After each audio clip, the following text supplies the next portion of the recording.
এই শ্রাবণ মাসে আজ থেকে বৃষ রাশির জাতক ও জাতিকাগণকে সৌভাগ্যবতী আপনার বলে ধরা হবে এবং আপনার বৃষ রাশির জাতক জাতিকাগণ তাদের ইচ্ছা শক্তি পূরণ করতে যাচ্ছে।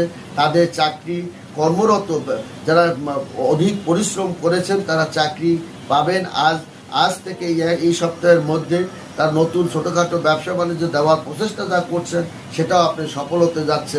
বৃষ রাশি জাতক ও জাতিকাগণ, সমাজে আপনি যে একটা পরিকল্পনা করছেন সে পরিকল্পনা আপনার কিন্তু সফলতা দিকে ধাবিত হচ্ছে। কর্মক্ষেত্রে আপনার সম্মান বৃদ্ধি পাবে, প্রতিপত্তি আপনি বৃদ্ধি পাবে, অর্থ বৃদ্ধি পাবে, সম্পদ বৃদ্ধি পাবে এবং পরিবার পরিজন কাছে আপনার ভালোবাসাও বৃদ্ধি পাবে। অর্থাৎ বৃষ রাশির জাতক ও জাতিকাগণ ভোগ বিলাস, অর্থ সম্পদ